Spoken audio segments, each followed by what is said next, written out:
वनों से घिरे पवित्र अंजनाद्रि पर्वत पर एक दिन मां अंजना ने एक चमकते हुए शिशु को जन्म दिया। जन्म लेते ही उनके चेहरे पर ऐसी दिव्य चमक थी, मानो सूर्य की किरणें उतर आई हों।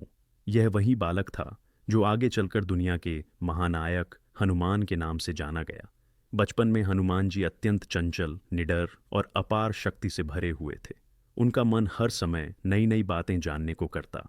एक दिन वे सुबह सुबह उठकर आकाश की ओर देखने लगे। उन्होंने देखा, एक बड़ा लाल चमकदार गोला आसमान में उग रहा है। अपने छोटे मन से उन्होंने सोचा, क्या ही सुंदर लाल फल है, क्यों ना इसे तोड़कर खा ही लूं।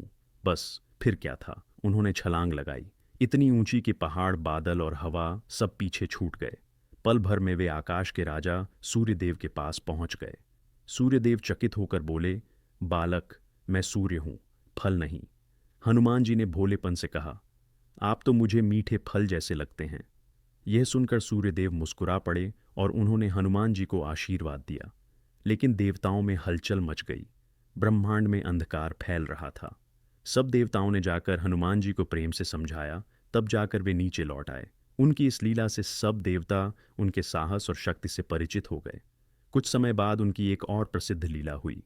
वे अक्सर वन में ऋषियों की कुटिया में जाकर खेलते, लेकिन अपनी अलौकिक शक्ति के कारण कभी कभी उनकी तपस्या में बाधा आ जाती। एक दिन ऋषि नाराज होकर बोले, हे वानर बालक, तू अपनी शक्ति भूल जाएगा जब तक कोई तुझे तेरी शक्ति याद न दिलाए।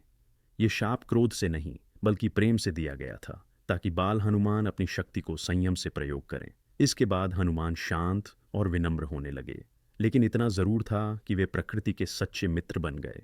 कभी पक्षियों को पेड़ की डाल पर पहुंचा देते, कभी नदियों में गिरे पशुओं को बचा लेते, कभी अपने छोटे छोटे हाथों से जड़ी बूटियां ढूंढकर घायल जीवों का उपचार करते। सब उन्हें बजरंगी कहकर पुकारते, वही जिसे किसी का भी डर नहीं था।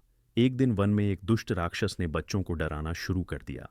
हनुमान जी ने उसे देखा और तुरंत छोटे से आकार में होकर उसके सामने जा खड़े हुए। राक्षस उनकी शक्ति से अनजान था। हंसकर बोला, तू क्या कर लेगा? हनुमान ने मुस्कुराकर कहा, मैं छोटा हूं पर कमजोर नहीं। पल भर में वे विशाल रूप में आए और राक्षस को पकड़कर ऐसा झटका दिया कि वह डर कर भाग गया। बच्चे खुशी से झूम उठे और जंगल में पहली बार सबने जाना कि यह छोटा वानर बालक कितना महान है। धीरे धीरे सबके मन में बस एक ही बात बैठ गई, यह बालक साधारण नहीं है। इसमें ऐसी दिव्य शक्ति है जो केवल देवताओं को ही मिलती है। और फिर एक दिन भविष्य ने करवट ली।